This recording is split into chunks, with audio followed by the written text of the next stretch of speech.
Page খোলার পরে আমরা সহজেই যে ভুলগুলো পেজে করে থাকি, এই ভুলের কারণে পেজের ভিডিওগুলো অন্য মানুষের কাছে পৌঁছাতে পারে না, মানে পেজের রিচ আর এঙ্গেজমেন্ট সহজে বাড়তে চায় না। ফেসবুক পেজ খোলার পরে আমরা প্রথমেই চিন্তা করি কিভাবে ফলোয়ার বাড়বে, আর এই ফলোয়ারের পিছনে ছুটতে গিয়ে আমরা ভুল করে থাকি। ফলোয়ার পাওয়ার জন্য আমরা অন্যের ভিডিওতে গিয়ে ভিডিও না দেখে কমেন্ট করে ফেলি, আর এমন সব কমেন্ট করি যা আপনার পেজের জন্য ক্ষতি। আমাকে ফলো দিবেন, ফলো ব্যাক টু ব্যাক, এই টাইপের কমেন্ট করলে কিন্তু আপনার পেজের রিচ আর এঙ্গেজমেন্ট কমে যাবে। নতুন পেজ খোলার পর ফলোয়ার বাড়ানোর জন্য চিন্তা না করে আপনার চিন্তা করতে হবে কিভাবে আপনার ভিডিওটা অন্যের কাছে পৌঁছাবে। অনেকেই চিন্তা করে থাকে পেজে 15 থেকে 20 দিন কাজ করলেই পেজের ভিডিও ভাইরাল হয়ে যাবে, 1 থেকে 1.5 মাসের মধ্যে কাজ করলেই পেজের সেটআপ চলে আসবে। আসলে ভিউ পেতে হলে পেজের একটু সময় লাগে, পেজের বয়স হতে হয়, ভিডিওটা অরিজিনাল ও কোয়ালিটিফুল হতে হবে। আরেকটা জিনিস আপনারা অবশ্যই খেয়াল রাখবেন, যারা পেজ খুলেছেন অথবা পেজে কাজ করতেছেন এখনো, ক্যাটাগরিটা কি।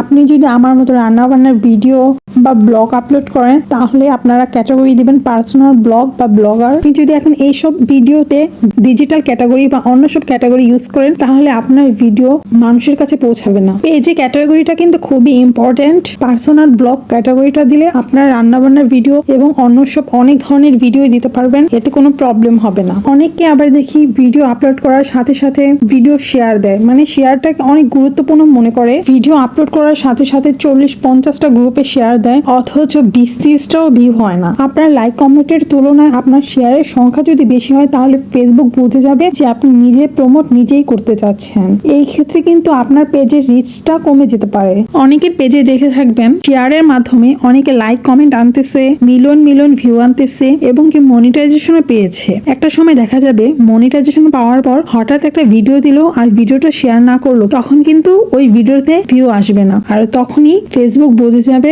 আপনি আপনার নিজের ভিডিও নিজে প্রমোট করে ভাইরাল করতে চাচ্ছেন। সবচাইতে ভালো হয় আপনি আপনার ভিডিও শেয়ার না করে পাবলিকের কাছে পৌঁছে দিতে পারবেন, এটাই আপনার পেজের জন্য অনেক ভালো হয়। আপনি আপনার ভিডিওর কোয়ালিটিটা ভালো রেখে আর ভয়েসটা ভালোভাবে দিয়ে যদি ভিডিওটা আপলোড করতে পারেন তাহলে আপনার ভিডিওটা ভাইরাল হবে। একটা ভিডিও ভাইরাল হলে যে সবগুলো ভিডিও ভাইরাল হবে এমনটাও না। আপনার একটা ভিডিও ভাইরাল হলে আস্তে আস্তে ভিডিও ভাইরাল হবে, পাবলিকের কাছে পৌঁছাবে। ধরুন আপনি 10টা ভিডিও পোস্ট করেছেন, তার থেকে 1টা অথবা 2টা ভিডিও ভাইরাল হবে, আর বাদ বাকি ভিডিওগুলোতে কিন্তু এভারেজ ভিউ থাকবে। ফেসবুক পেজে ফলো দিয়ে যারা আনফলো করে থাকেন তারা কিন্তু সবচেয়ে বেশি বোকামি করে থাকেন। আপনি নিজেও জানেন না আপনি কাউকে ফলো দিয়ে আনফলো করলে আপনার নিজের পেজের রিচ কমে যাবে, আর ভিডিওগুলো কিন্তু সহজেই কারো কাছে যাবে না। আবার অনেককে দেখি নিজের পেজে নিজের ভিডিও অনেকবার দেখে থাকে, একবারের বেশি নিজের ভিডিও কখনোই দেখবেন না। নিজের ভিডিও একবারের বেশি দেখলে ফেসবুকও বুঝে যায় আপনি নিজের ভিডিওতে নিজে ভিউ দিতে চাচ্ছেন, এতেও কিন্তু আপনার ফেসবুক পেজের রিচ কমে যাচ্ছে। আর পরিশেষে বলতে চাই, পেজের ভিডিওতে যদি ভিউ না হয় তাহলে একবারই হতাশ হওয়া যাবে না, একদিন না একদিন ভিউ হবেই। ইনশাল্লাহ ভালোভাবে পেজে কাজ করুন,